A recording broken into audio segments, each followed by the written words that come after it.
At first light on the 15th of June 1944, the sky over the sugarcane fields between Garapan and Chalen-Kanoa-on-Sapin turned from black to flat gray as Japanese infantry of the 43rd Infantry Regiment gripped their Arisaka rifles in shallow trenches. All night the island had shuddered to the distant thud of American naval guns.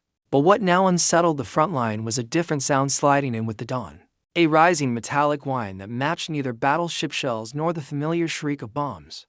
Through drifting smoke that smelled of curdite and crushed cane, they saw U.S. Marine F-4U corsairs banking inland out of the eastern light, dark shapes turning into attack. Veterans who expected fragmentation burst or strafing runs watched instead, as the aircraft released squat canisters that tumbled and then burst in midair, above the village edges. What followed looked less like explosions than liquid impacts. Sheets of burning fuel splashed outward and clung to thatched roofs, timber walls, gun pits, and stacked ammunition.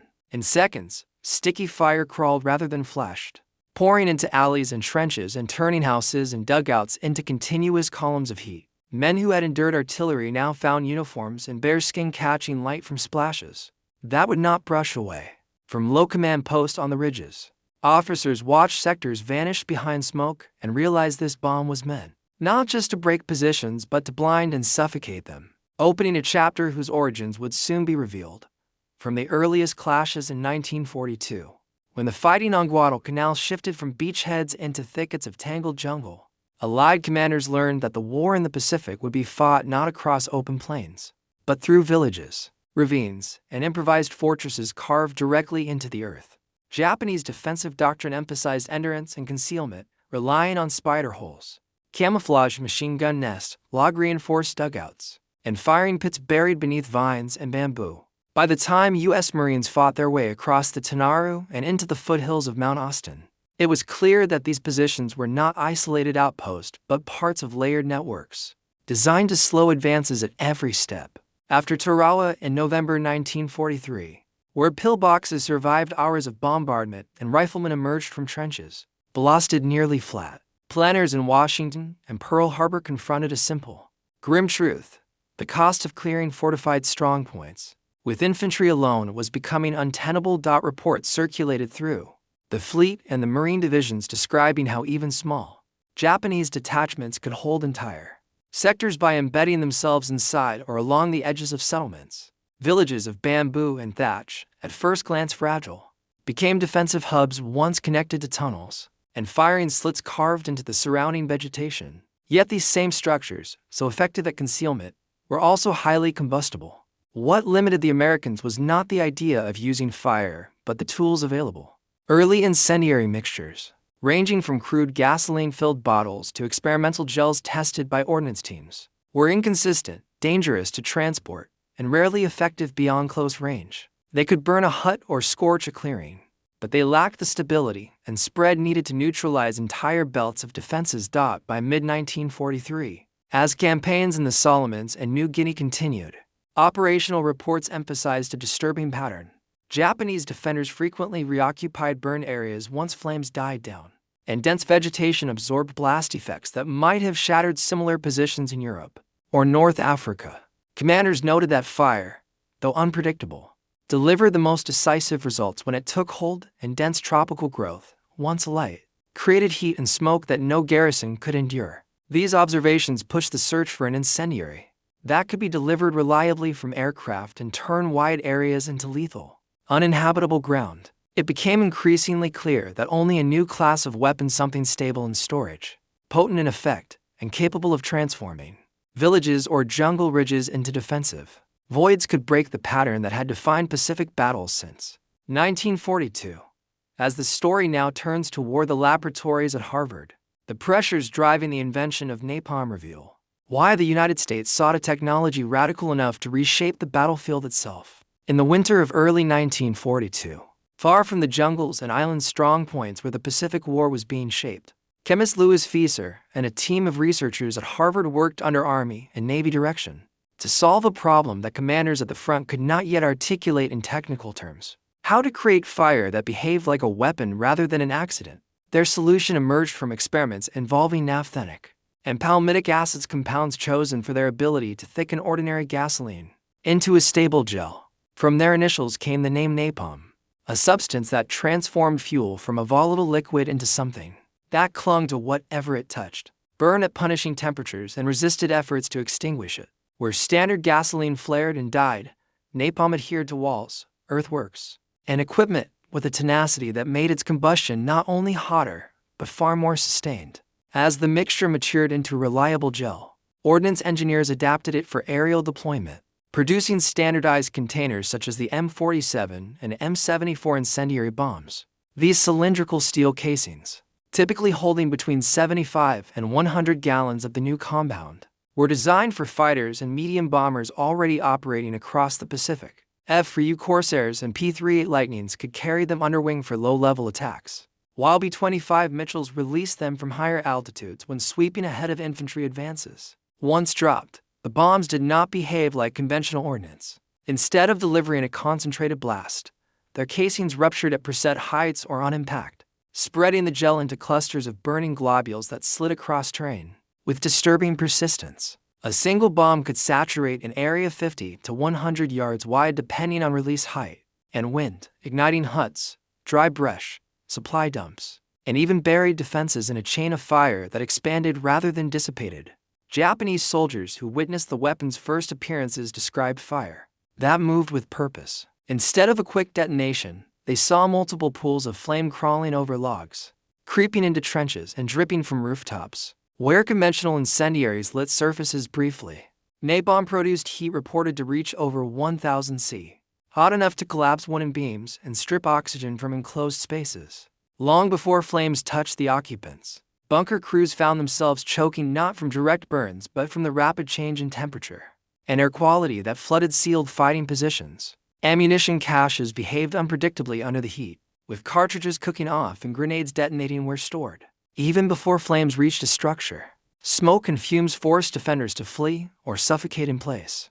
This combination of chemistry and design created effects that deeply unsettled troops accustomed to enduring artillery and bombs. Napalm did not merely explode. It transformed the environment itself into a weapon, turning cover into fuel and denying defenders the breathable air needed to fight. As American planners prepared for the invasion of the Marianas, they recognized that this weapon answered a critical tactical need, one capable of clearing villages, trench lines, and camouflaged positions without the high infantry losses that earlier campaigns had demanded. Understanding this mechanism explains the shock radiating through Japanese positions on Saipan when napalm first tore across their defenses, and it sets the stage for how U.S. forces would wield it in the battles that followed. At mid-morning on the 15th of June 1944, as smoke from the beachhead fighting drifted inland across Saipan's western coast, Japanese infantry of the 43rd and 47th Infantry Regiments braced inside firing pits and low dugouts around Garapan and Kanoa, believing they had already endured the worst of the American air attacks. Earlier raids had brought fragmentation bombs and strafing runs that shattered roofs or clipped tree lines but usually left fortified points serviceable. When new canisters began falling from U.S. Marine aircraft that afternoon, most defenders assumed they were facing a familiar threat another wave meant to stun, rather than destroy. Seconds later, that expectation collapsed as the containers burst and spilled sheets of burning gel that raced across dry thatch, climbed bamboo walls, and poured into alleys with a speed no one had anticipated. For troops stationed inside village strongpoints, the shock was immediate. The first flames did not behave like ordinary fire. They clung to surfaces and pushed forward in thick, rolling waves. Machine gun crews who tried to remain at their firing slits felt heat pressing through narrow openings even before flames reached the exterior walls. Men sheltering in tunnels reported sudden changes in temperature as the oxygen inside their chambers dropped, forcing them to abandon positions that had been reinforced for weeks. One survivor later recalled the sensation of heat breathing down the passage, a force that made it impossible to wait for the fire to pass. Dugouts that would have survived conventional bombing became death traps, as smoke pooled in low spaces and drove defenders into the open. As houses and storage sheds ignited one after another, concealment that Japanese units relied on vanished in minutes.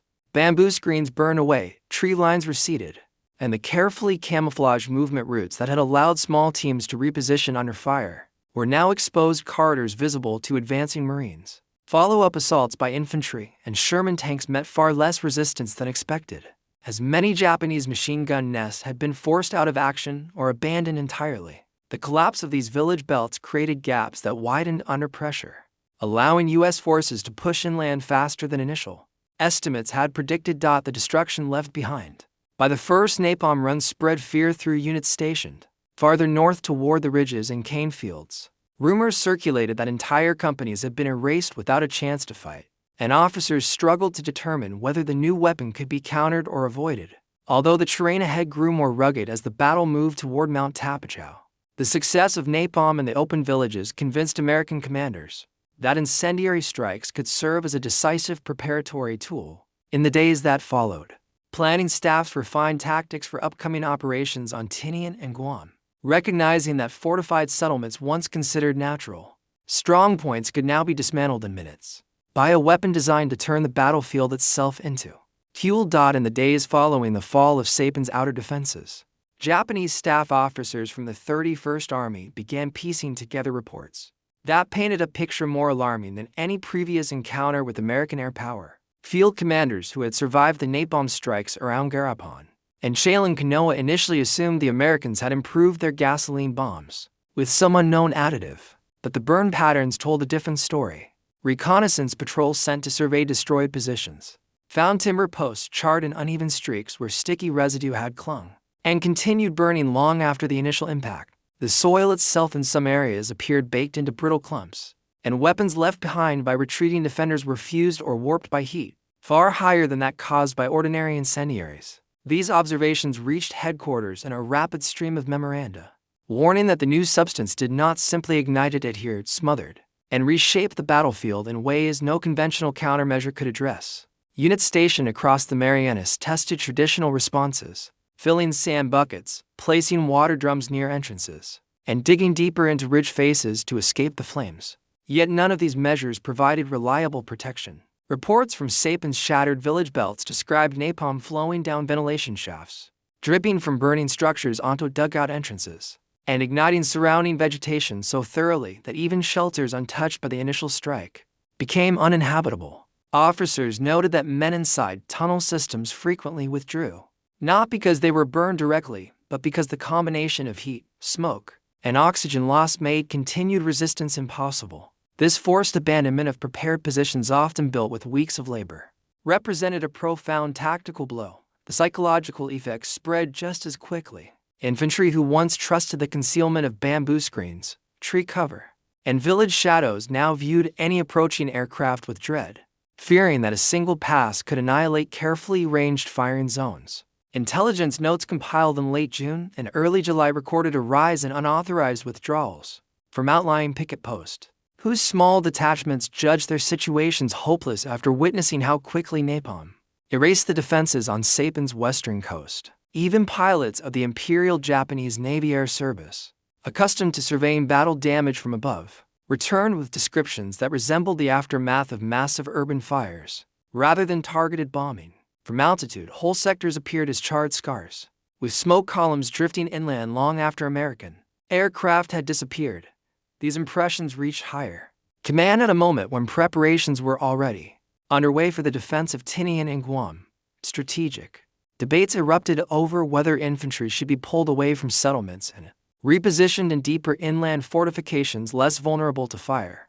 But logistical realities limited engineering resources, shortages of concrete, and the need to protect supply caches made such a shift nearly impossible. As officers studied the reports from Sapen, it became increasingly clear that the new weapon would reappear wherever the Americans launched their next attacks. This growing recognition of napalm's destructive potential set the stage for the industrial expansion and doctrinal refinement that followed on the U.S. side, as both armies prepared for an escalating struggle across the remaining island chains.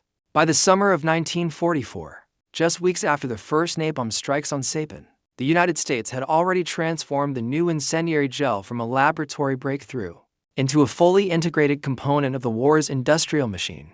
Chemical plants across the continental United States, stretching from the Midwest to the Gulf Coast, were producing thickener powders in quantities measured by thousands of tons each month, packed into drums and shipped westward along established naval routes.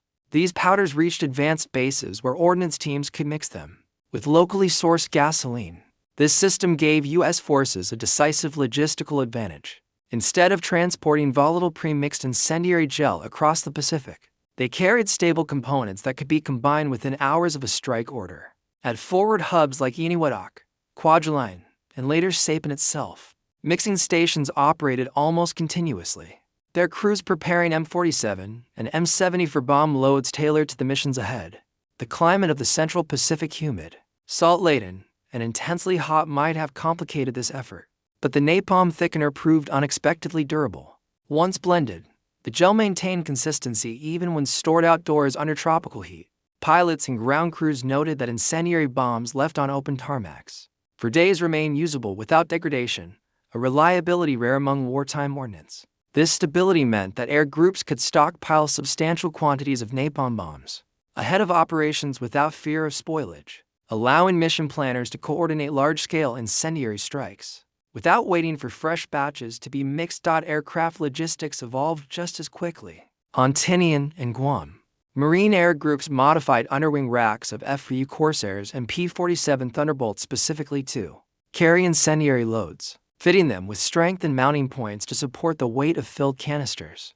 Medium bomber squadrons flying B-25 Mitchells adapted their internal configurations, installing line cradles and release systems that allowed multiple napalm bombs to be dropped in sequence. The ability to mix, load, and launch incendiary ordnance in continuous cycles created a tempo that Japanese defenders could not match. Napalm was no longer an experimental option. It had become a dependable air-delivered weapon that could be inserted into daily operational planning with the same regularity as fragmentation or high-explosive strikes. This industrial momentum had strategic consequences. Commanders moving toward the next phases of the Pacific campaign, particularly the return to the Philippines and the operations planned for Luzon and Leyte, could now assume a steady supply of incendiary bombs, rather than treating them as scarce assets.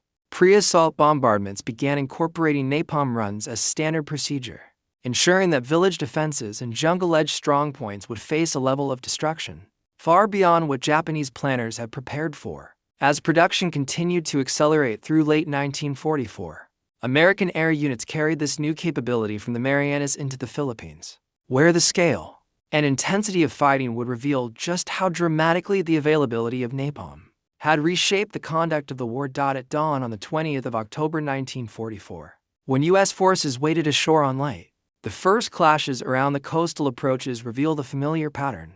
Japanese defenders withdrawing into villages reinforced with bamboo walls, palm leaf roofs, and hidden fighting pits that blended seamlessly into the vegetation. As the advance pressed inland toward Burauen, Dagami, and Yaro, these settlements became the backbone of Japanese resistance. Each one adapted into a makeshift fortress with interlocking fire zones and concealed rifle pits shielded by dense undergrowth. Artillery could level individual huts, but the defensive networks between them survived unless every approach lane was stripped bare. It was in this environment that American commanders began using napalm not as a rare tactical tool, but as a systematic method for clearing positions that conventional bombardments could not fully suppress. Marine and Army Air Forces aircraft flying from Tacloban and surrounding airstrips soon incorporated napalm into daily strike orders. Japanese troops who had endured weeks of artillery fire watched in disbelief as entire village blocks vanish under sweeping sheets of flame that conformed to the wind and spilled across open ground faster than any infantry unit could reposition.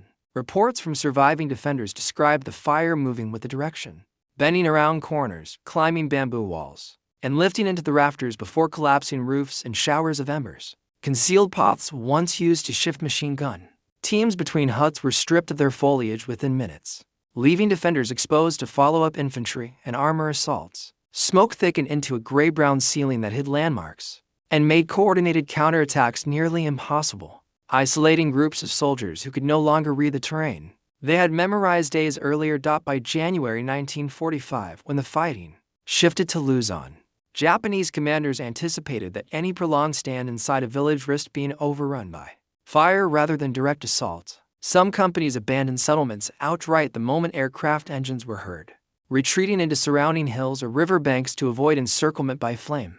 In the fighting around the Agno River, defenders described strong points collapsing within moments of being struck, not because walls were blown apart, but because napalm seeped beneath raised bamboo floors, igniting stored munitions or forcing occupants out through smoke-choked exits straight into American rifle fire. Ammunition dumps that had been carefully concealed under layers of brush detonated in rapid chains, producing firestorms far beyond the immediate strike zone. These encounters left no doubt for either side that incendiaries had become one of the most reliable ways to dislodge entrenched infantry in the Pacific. Explosives could shatter structures or crater fields, but napalm transformed the environment itself into a weapon, removing concealment, choking movement routes, and breaking morale long before American troops closed in.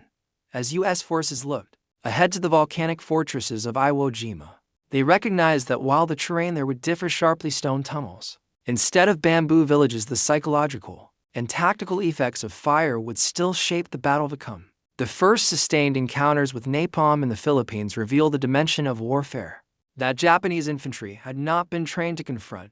Artillery, however powerful, followed predictable arcs, naval barrages struck in measurable patterns. Even air raids using fragmentation or high-explosive bombs gave defenders a sense of timing and rhythm.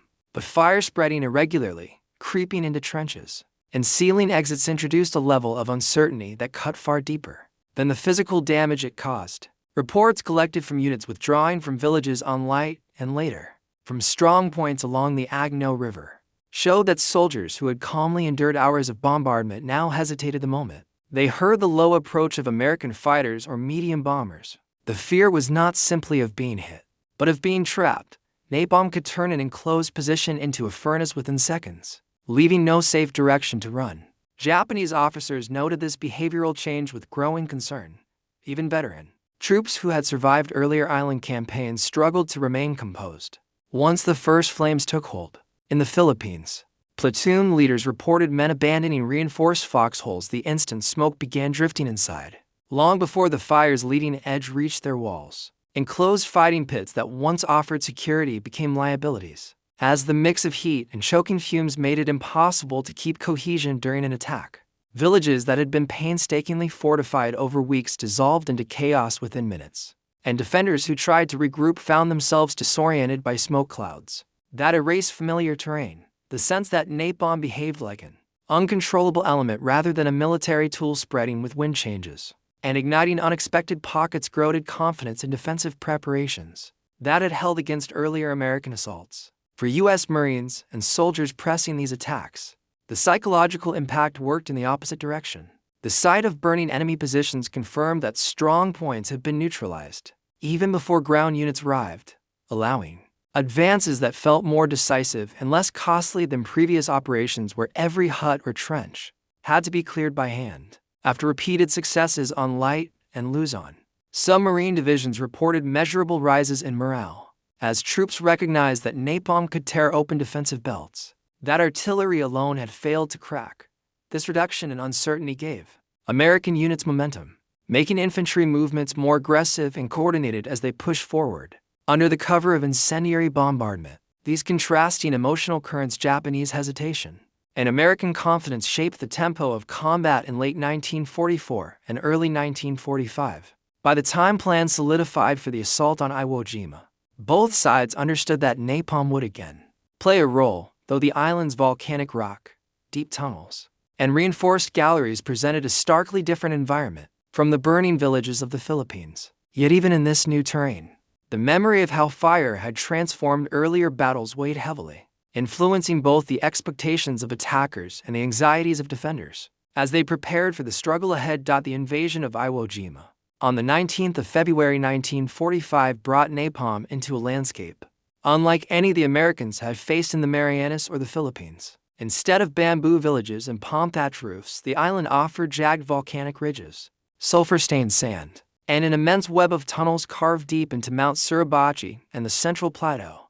The very construction of these defenses blunted the destructive reach napalm had demonstrated in earlier campaigns. Yet the weapons still found opportunities to shape the battle. Where sparse patches of scrub and surface-level storage sheds clung to the terrain, incendiary strikes ignited them instantly, sending pillars of flame and smoke into the air. Japanese infantry posted near cave mouths felt the same shock suffered by garrisons on Light months earlier as heat poured across exposed positions. and supply dumps burst into fireballs that signaled their locations to advancing Marines. Smith's and Rocky's divisions noted that in several sectors, the sudden illumination created by burning brush made it easier to identify tunnel entrances, spider holes, and movement paths otherwise invisible against the dark volcanic ground. But the deeper galleries' reinforced chambers, packed into the island's interior, remained beyond napalm's direct reach. Reports from frontline Marine companies recorded how Japanese defenders inside these networks endured the heat of nearby strikes yet continued fighting once the flames passed. Even so, the incendiary attacks disrupted the surface elements of the defensive system. Observation post burned out, ammunition stacks detonated, and communications runners were forced to alter routes that now ran through smoking, debris-littered ground. These effects accumulated, and by early March the Japanese found it increasingly difficult to coordinate movements beyond the entrances of their tunnel complexes. The weapons' impact, though limited compared to earlier battles, still contributed to the erosion of the island's outer defenses and sped American efforts to isolate the deeper strongpoints. When the war shifted to Okinawa in April 1945, napalm regained the devastating effectiveness it had shown in the Philippines. The southern half of the island, densely populated and marked by clusters of wooden homes, provided the same combustible environment that had fueled firestorms on Light and Luzon. Japanese defenders entrenched along the Shuri Line and in the neighborhoods surrounding Koki Ridge found their firing platforms atop civilian structures engulfed by flames. As American aircraft launched repeated incendiary runs in these crowded districts, a single strike could ignite entire blocks, collapsing rooftops that concealed machine gun nests and artillery observers. Communications broke down as thick smoke drifted through alleys and courtyards, and officers attempting to regroup their units discovered that pathways once safe for messengers were now smoldering galleries of ash. Infantry companies on Okinawa recorded instances where positions had to be abandoned prematurely simply because the spread of fire cut off escape routes or transformed adjacent structures into collapsing hazards. For the Americans, the destruction of these defensive clusters opened corridors that had resisted days of traditional bombardment, enabling breakthroughs that pushed the front line toward Shuri Castle's redoubts. Napalm's tactical effects, disruption, exposure, and disorientation merged with broader strategic consequences. Planners studying the Okinawa campaign concluded that any invasion of the Japanese home islands would confront similar patterns of settlement-based defenses, and that incendiaries would play a central role in clearing them. Yet Iwo Jima had also revealed the weapons' limits. Underground fortifications could endure fire, even when everything above them burned. As 1945 drew to a close, American strategists carried both lessons: its power over surface positions and its weakness against deep tunnels into the final considerations of a war that was rapidly approaching its end. Napalm's rise across the Pacific in 1944 and 1945 revealed both its devastating potential and its hard boundaries, limits imposed not by enemy ingenuity alone, but by the very environments in which the war was fought. Nowhere were these constraints more visible than on Iwo Jima, where the weapon's earlier triumphs in the Marianas and Philippines met a defensive landscape designed to absorb fire rather than feed it. The island's volcanic rock, riddled with miles of interconnected galleries, denied napalm the opportunity to seep into structures or ignite walls the way it had in bamboo villages. When American aircraft released incendiary bombs near cave mouths or surface sheds, the flames rolled outward in predictable waves before guttering against the black stone. Deep inside the tunnels, Japanese defenders waited out the heat, emerging again once smoke drifted away. The weapon that had emptied settlements on Light in minutes could only scorch the surface here, forcing U.S. forces to supplement incendiary strikes with demolitions, hand-carried flame projectors, and direct infantry assaults to destroy positions that fire alone could not reach. Even in the Philippines, where napalm had reshaped the tempo of the fighting, environmental factors sometimes blunted its reach. Heavy rains on Light and Luzon dampened vegetation enough to slow the spread of flames, reducing the firestorms that had terrified defenders in drier weather. Japanese officers quickly recognized this limitation and adapted their defenses whenever possible. Ammunition and food stores were dispersed across multiple pits instead of large central depots, reducing the chain reactions that napalm could trigger when supply points ignited.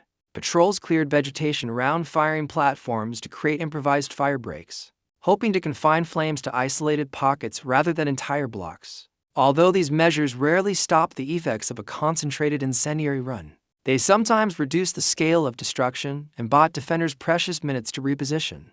American forces responded with adaptations of their own, refining both delivery and integration.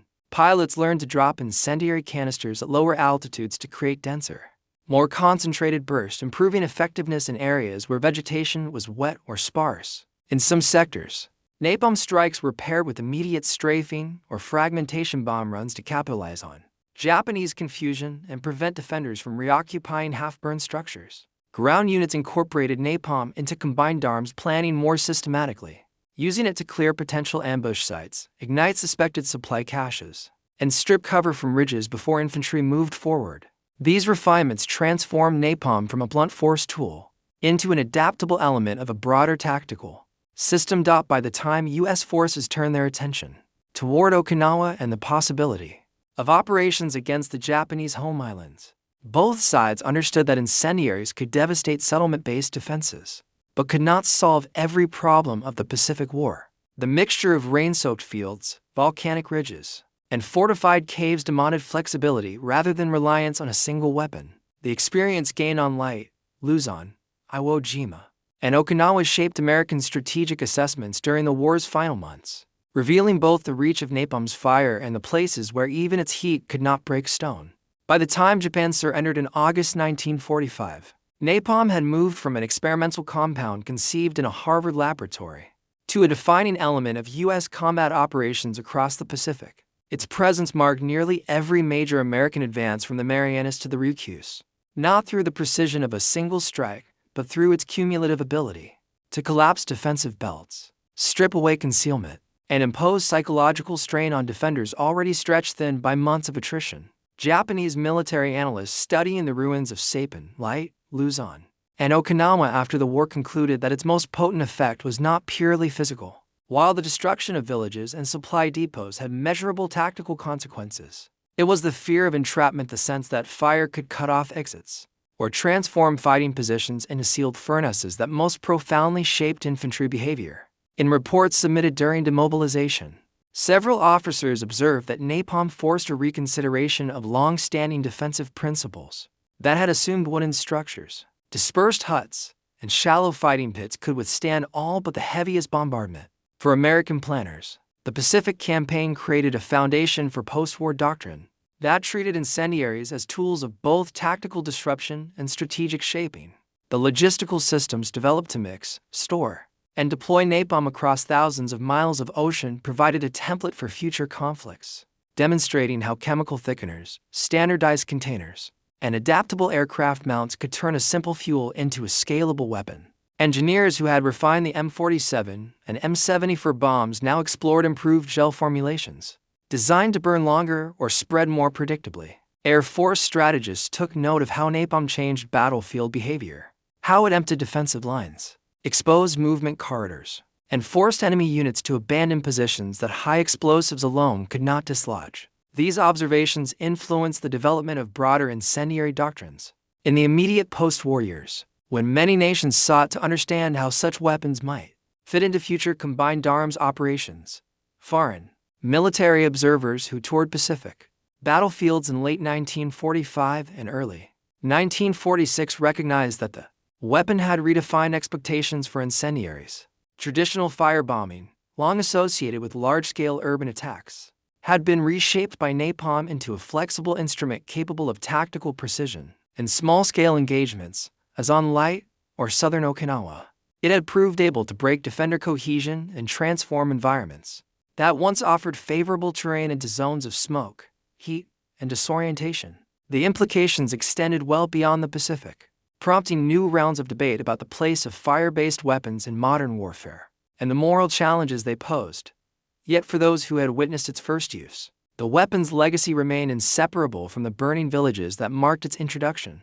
The charred remains of Saipan's outskirts, the blackened floors of bamboo houses on Luzon, and the scorched ridges of Okinawa were more than evidence of tactical innovation.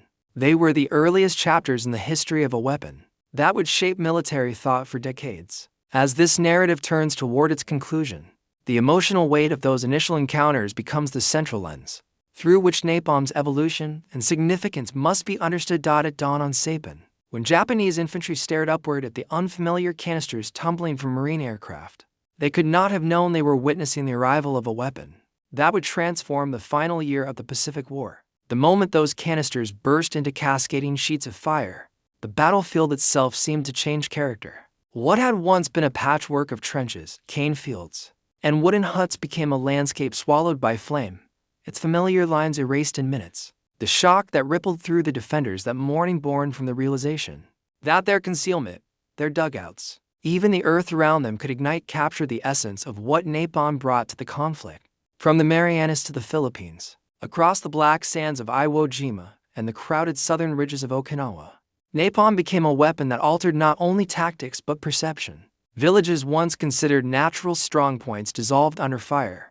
Defensive belts that had resisted artillery collapsed as heat and smoke drove men from positions they had trusted for months. For American forces pressing these assaults, incendiary strikes offered a way to open paths through entrenched lines and shift the momentum of battles that might otherwise have ground forward at terrible cost. For Japanese defenders, the flames carried a deeper, more unsettling message, proof that no amount of camouflage or craftsmanship could fully withstand a weapon designed to consume the very materials of their defenses. As the war advanced into its final stages, these firestorms left an imprint that extended far beyond the tactical victories they enabled. They demonstrated how quickly technology could reshape the battlefield, how a scientific breakthrough in thickened fuel could ripple outward to change the rhythm of entire campaigns. Returning to that first dawn over Saipan, the image of flames pushing across the fields towards stunned infantry remains a defining symbol of a war in transition, one in which the balance shifted not only through numbers and firepower, but through the sudden arrival of a weapon that left defenders with nowhere left to stand.